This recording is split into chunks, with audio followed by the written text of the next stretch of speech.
하나님 말씀은 마태복음 12장 38절로 45절 말씀입니다. 제목은 비고 청소되고 수리된 빈집이라는 제목으로 빈집의 위험성이 얼마나 큰 건지 또 말씀을 통해서 묵상하도록 하겠습니다. 먼저 42절까지의 말씀을 읽고 그 내용들을 나갈 수 있도록 하겠습니다. 그때 서기관과 바리새인 중 몇 사람이 말하되 선생님이여 우리에게 표적 보여주시기를 원하나이다. 예수께서 대답하여 이르시되 악하고 음란한 세대가 표적을 구하나 선지자 요나의 표적밖에는 보일 표적이 없느니라. 요나가 밤낮 사흘 동안 큰 물고기 뱃속에 있었던 것 같이 인자도 밤낮 사흘 동안 땅속에 있으리라. 심판 때에 니느웨 사람들이 일어나 이 세대 사람을 정죄하리니 이는 그들이 요나의 전도를 듣고 회개하였음이거니와 요나보다 더 큰 이가 여기 있으며 심판 때에 남방 여왕이 일어나 이 세대 사람을 정죄하리니 이는 그가 솔로몬의 지혜로운 말을 들으려고 땅 끝에서 왔음이거니와 솔로몬보다 더 큰 이가 여기 있느니라. 오늘의 본문의 배경은 바리새인과 서기관들이 예수님을 죽이기로 결심하고 어떻게 해서든 율법적으로 예수를 정죄할 명분을 찾으러 혈안이 되어 있을 때였습니다. 저들은 자신들이 누구보다도 더 열심을 다하여 하나님을 섬긴다고 하고 있었지만 그 본심은 하나님이 보내신 자를 거부함으로 하나님을 대적하고 있었기 때문에 예수께서는 이러한 저들의 의도를 이미 아시고 성령을 거역하는 죄에 대해서는 사심을 받지 못할 것을 분명하게 말씀하셨던 것이었습니다. 계속해서 바리새인과 서기관들은 예수께 표적을 구합니다. 이는 예수를 믿고자 함이 아니었고 자꾸 뭐라도 말하게 해서 정죄할 명분을 찾으려는 악한 의도였습니다. 저들은 자신들이 인정할 수 있는 표적을 보여달라고 합니다. 이는 구약의 선지자들이 예언하였던 그 메시아의 표징을 정확하게 보여달라고 하는 것이었습니다. 사실 이제껏 예수님께서 제자들과 함께 하시며 보여주셨던 것들이 이미 그 표징들이었고 예언의 성취였음에도 불구하고 저들은 자신들은 아무것도 모르니 자신들 눈앞에서 새롭게 또다시 보여달라는 것이었습니다.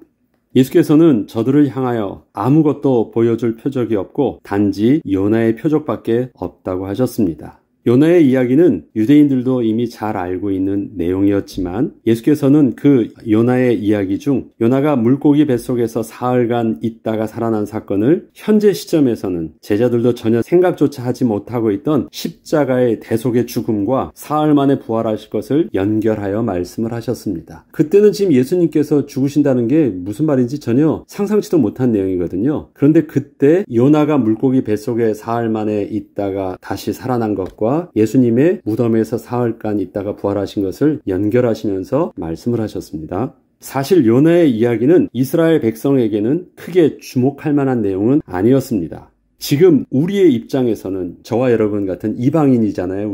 우리의 입장에서는 이방인을 향한 하나님의 긍휼하심과 사랑을 크게 깨닫게 되는 내용이지만 당시 선민 사상으로 가득 차 있던 유대인들에게 있어서 그 요나의 이야기는 분명히 기록되어 있던 하나님의 말씀이었기 때문에 뭐라고 거부할 수는 없었지만 이방 민족을 향해서 회개를 촉구하시는 하나님의 뜻을 이해할 수도 없고 자신들의 마음에도 와닿지 않는 내용이었기에 그저 침묵하고 넘어가는 정도였던 것입니다. 유대인들의 선민 사상은 이방인들을 개돼지 취급합니다. 특히 이방인들 중에서 아수르는 북이스라엘은 이 아시리아에 망했거든요. 멸망당했어요. 계속해서 괴롭게 했던 그 민족이 바로 아수르 민족이에요. 니느웨는 아수르의 수도입니다. 그럼 거기가 멸망되어지는 것은 마땅한 거예요. 그런데 그 니느웨를 향하여 회개되어지고 저들이 또 하나님의 심판으로부터 구원함을 받는 내용이 바로 요나의 이야기거든요. 이것을 이스라엘 백성들이 좋아할 리가 없고 이해할 수도 없고 마음에 와닿지도 않아요. 그런데 일단은 그들은 있으니까 우리는 지금은 이 메시지가 어떤 의미인 줄 알아요. 하나님의 선하심과 긍휼하심 속에서 또 이방인을 향한 하나님의 구원 계획을 잘 알려주고 있지만 당시 선민 사상이 가득 차 있던 유대인들 입장에서 요나의 이야기는 별로 그렇다고 그것을 선지자의 예언이었기 때문에 노우할 수는 없지만 받아들일 수 없으니까 그저 침묵하고 넘어가는 거죠. 알고 있을 정도입니다. 입에 꺼내지 않는 내용들인 것입니다. 그 내용을 한번 살펴보자면 우선 요나가 물고기 뱃속에서 사흘 동안 있다가 다시 살아난 사건은 요나 입장에서는 엄청난 기적이긴 했지만 이것이 니느웨 사람을 회개시키는 표적으로 사용된 것은 아니었습니다. 요나는 자신에게 일어났던 그 기적을 결코 말하고 싶지 않았기 때문이었습니다. 니느웨는 이스라엘 민족의 원수인 아수르의 수도였기 때문에 그러한 니느웨 성이 하나님의 진노로 멸망하는 것이 요나가 원하는 것이었는데 오히려 하나님께서 정반대의 말씀을 하시니 순종하기가 힘들었던 것입니다. 이 때문에 요나는 나름 모른 척하며 니느웨와 반대 방향으로 멀리 도망을 가려 했었지만 결국 하나님의 강권적인 역사와 주도하심 속에서 그가 죽음의 순간까지 가게 되었던 것이 바로 물고기 뱃속이었고 그 속에서 회개함으로 어쩔 수 없이 니느웨까지 오게 되었던 것이었기에 요나 자신에게 일어났던 기적은 사실 자랑할 만한 기적은 아니었던 것입니다. 그것은 요나에게 있어서는 불순종으로 인한 하나님의 징계여 너무 큰 부끄러움이었기 때문이었습니다. 결국 이러한 요나의 입장 속에서 니느웨 사람들에게 전하는 회개의 메시지는 진심 어린 메시지가 될 수는 없었던 것이었습니다. 그래서 요나가 성 안을 돌면서 메시지를 전했던 것은 그냥 전할 수밖에 없었던 내용이었지 진심으로 막 외쳤던 그런 강력한 회개 메시지는 아니었습니다. 그렇다면 예수님 당시의 유대인들은 이렇게 요나에 일어났던 표적에 대해서 어떻게 생각을 하고 있을까요? 저들도 요나와 똑같은 정서를 가지고 있어서 마찬가지로 요나의 표적을 대단하게 여기지 않았을 것입니다. 그저 하나님의 말씀을 순종하지 않으면 요나처럼 그렇게 하나님께 징계를 당하게 된다 정도로 이해하고 넘어갔을 것입니다. 요나의 이야기는 이스라엘 백성들에게 그렇게 소망이 되고 매력적인 내용은 아니었기 때문이었습니다. 이처럼 예수님께서 요나의 표적과 당신이 행하실 십자가의 대속의 사건을 연결하신 것은 사람들이 그렇게 요나에게 일어난 표적에 대해서 부끄러워하고 사람들에게 말하고 싶지 않게 여기고 있던 것과 같이 진정한 하나님의 구원의 계획을 깨닫지 못하면 예수님께서 죽으시고 사흘 만에 부활하시게 될 그 기적도 사람들에게는 이렇게 받아들여질 것을 말씀하신 것이었습니다. 결국 나중에 사람들은 예수께서 부활하신 것에 대해서 어떻게 말하고 있습니까? 그거 예수의 시체를 누가 훔쳐간 거야. 그거 예수님이 죽지 않은 거야. 뭐 여러 가지 일을 통해서 결국은 지금까지도 유대인들은 예수의 부활을 믿지 않아요. 그리고 자기의 잘못을 인정하려고 하지도 않고 그것을 부정합니다. 사실 요나의 이야기에서 드러난 실제적인 표적은 요나가 어쩔 수 없이 억지로 처삼촌 벌초하듯 대충 하나님의 심판의 메시지를 전했는데 왕과 모든 백성들이 이러한 요나의 메시지를 심각하게 받아들이고 회개를 한 것이었습니다. 이것은 요나의 입장에서 볼 때에는 말도 안 되는 일이 일어난 것이었습니다. 전심을 다해서 증거해도 회개할까 말까 하는데 이렇게 하나님을 믿지도 않는 이방 민족이 그것도 성 안의 모든 사람들이 전부 그렇게 회개할 수 있을까 생각해보면 이것은 사람의 노력으로는 절대 일어날 수 없었던 일이었던 것입니다. 그렇습니다. 하나님께서 친히 저들을 구원하시고자 베푸신 긍휼과 사랑의 은혜였던 것입니다. 진짜 요나의 표적은 무엇이냐면 요나가 물고기 뱃속에서 사흘간 있다가 살아난 기적이 요나의 표적이 아니라 대충 말씀을 전했는데 어떻게 이방인이 왕과 모든 백성들이 전부 그렇게 회개할 수 있었느냐라는 것입니다. 이것이 사실 기적이에요. 말도 안 되는 일입니다. 사람의 노력으로 한 일들이 아닌 것입니다. 그것이 바로 하나님께서 친히 저들을 구원하시고자 베푸신 긍휼과 사랑의 은혜였고 하나님의 역사였던 것입니다. 예수님께서는 이러한 요나의 표적과 더불어 멀리 남방에서 솔로몬에게 찾아와 하나님의 지혜의 말씀을 듣고자 했던 그 여인에 대한 것도 똑같은 표적이라고 말씀하십니다. 요나보다도 솔로몬보다도 더 크신 이가 예수님이라고 말씀하십니다. 저들은 하나님의 말씀을 대언한 자에 불과했던 것이지만 예수님은 하나님 자신이었기 때문이었습니다. 하나님 자신이 와서 말을 해도 믿지 않는다라는 것입니다. 바리새인들과 서기관들은 하나님이 친히 오셔서 말씀하셔도 절대 믿지 못하고 순종하지 않는 자들이었던 것입니다. 예수께서는 이러한 종교 지도자들을 향하여 이러한 비유의 말씀을 하십니다. 더러운 귀신이 사람에게서 나갔을 때 물 없는 곳으로 다니며 쉬기를 구하되 쉴 곳을 얻지 못하고 이에 이르되 내가 나온 내 집으로 돌아가리라 하고 와보니 그 집이 비고 청소되고 수리되었거늘 이에 가서 저보다 더 악한 귀신 7을 데리고 들어가서 거하니 그 사람의 나중 형편이 전보다 더욱 심하게 되느니라. 이 악한 세대가 또한 이렇게 되리라. 하나님을 거부하고 맞이하지 않았던 사람들이 바로 이러한 고통을 당할 것을 말씀하신 것입니다. 율법의 핵심은 거룩함을 지키고 정결케 하는 데 있습니다. 그래야 거룩하신 하나님께 제사를 드릴 수 있고 하나님의 의로운 백성이 될 수 있기 때문이었습니다. 그러나 이것은 하나님께서 율법을 주신 본래 의도가 아니셨습니다. 하나님께서는 이스라엘 백성들에게 율법을 주실 때 내가 거룩하니 너희도 거룩하라 하시며 주셨습니다. 이 말씀은 하나님이 이스라엘 백성과 함께 하시기 위함이셨지 단지 하나님처럼 그러한 모습을 갖추라는 의미가 아니셨습니다. 그런데 이스라엘 백성은 이를 잊고 하나님을 자신들의 왕으로 섬기기보다는 그저 율법을 통해서 자신의 의를 드러내는 데만 관심이 있었던 것입니다.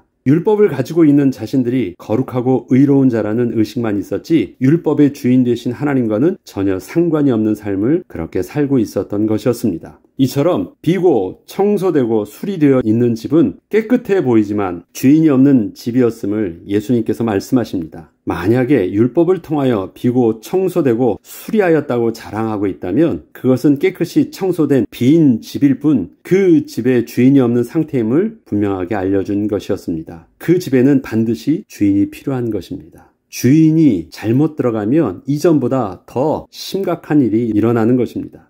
계속해서 빈집의 심각성에 대해서 예수님께서는 만약에 하나님을 주인으로 맞이하지 않으면 마치 더러운 귀신 들렸던 사람이 깨끗함을 받았어도 그 빈집에 결국 더 악한 귀신 7이 들어가 그 사람을 사로잡게 될 것처럼 그렇게 심각한 일이 일어날 것을 말씀하셨던 것입니다. 결국 악한 세대가 표적을 구한다는 것은 혹시 그 표적을 통해서 자신들이 뭔가 필요한 것을 얻게 되고 자기 나름대로는 이전보다 좀 더 나은 모습으로 변한다고 해도 하나님을 진정으로 만나지 못하는 것이라면 또한 이렇게 심각하게 이전보다 더 큰 문제가 생길 것을 경고하셨던 것입니다. 이처럼 요나의 표적은 하나님께서 요나를 통해서 말씀을 선포하게 하실 때 그 말씀을 들은 성 안의 모든 사람들에게 그 말씀이 들려지게 하신 것이었습니다. 요나가 잘 전한 것이 아닙니다. 저들이 잘 이해한 것도 아닙니다. 하나님께서 전혀 자격도 없고 전혀 하나님을 알지도 못한 자들에게 요나가 하나님 말씀을 전하게 할 때 그 말씀에 반응할 수 있도록 하나님께서 니느웨 성 사람들에게 창조의 역사를, 구원의 역사를 베풀어 주신 것이었습니다. 이와 같이 하나님의 백성들도 표적을 보고 예수를 믿게 된 자들이 아닌 것입니다. 저와 여러분들이 얼마나 잘 받아들여서 잘 이해해서 예수를 믿게 됐습니까? 누가 얼마나 잘 전해서 예수를 믿게 됐겠습니까? 이것은 그런 것이 아닙니다. 구원은 하나님의 일방적인 창조의 역사인 것입니다. 어떻게 사람들에게는 부끄러운 예수의 십자가가 우리에게는 구원을 주시는 하나님의 능력이 된 것일까요? 예수님께서는 성령을 회방하며 예수를 거부하고 있는 저들을 향하여 이러한 요나의 표적과 같이 너희들도 예수 십자가를 보게 되면 똑같이 그러할 것이라고 하신 것입니다. 저들은 훗날 하나님 앞에 서게 될 때 변명치 못하게 될 것입니다. 고린도전서 1장 18절에는 그래서 이러한 내용을 바울이 기록하고 있습니다. 십자가의 도가 멸망하는 자들에게는 미련한 것이요 구원을 받는 우리에게는 하나님의 능력이라. 저와 여러분은 예수님의 기적을 보고 예수를 믿은 것이 아니라 사람들에게 있어서는 부끄러워 보이는 십자가의 도를 보고 구원을 얻은 사람들입니다. 어떻게 그것이 가능했을까요? 사람의 상식으로는 받아들일 수 없는 십자가가 하나님께서 우리에게 창조의 능력으로 역사하여 주셔서 믿음의 눈을 열어 그 십자가가 나의 더러운 죄를 대속할 수 있는 십자가임을 주님이 보게 하사 깨닫게 하셨고 대속의 은혜로 십자가를 바라보게 하셨을 때 십자가는 더 이상 부끄러움이 아니라 구원을 주신 하나님의 능력이 되게 하신 것입니다.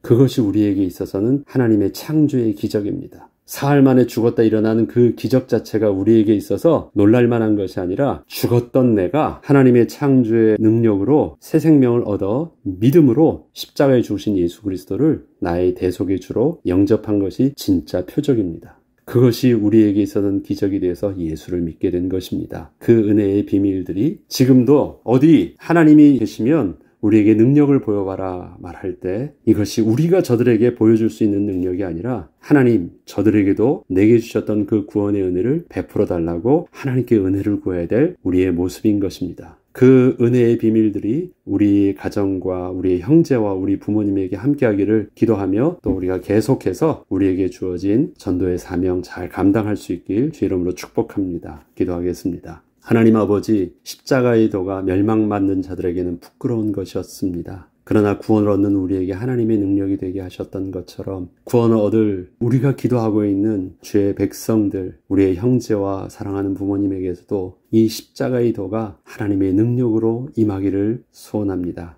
나를 그렇게, 우리를 그렇게 예수 믿어 하나님의 백성 되게 하셨던 것처럼 그 은혜의 비밀들이 또 사랑하는 부모님과 사랑하는 형제들에게도 함께하게 하셔서 주 예수를 믿으라 그리하면 너와 내 집이 구원을 얻으리라 약속하신 주의 말씀대로 온전히 우리의 가문이, 우리의 가정이 구원 얻는 은혜가 있게 하여 주옵소서. 감사드리며 우리 주 예수 그리스도 이름으로 기도합니다. 아멘.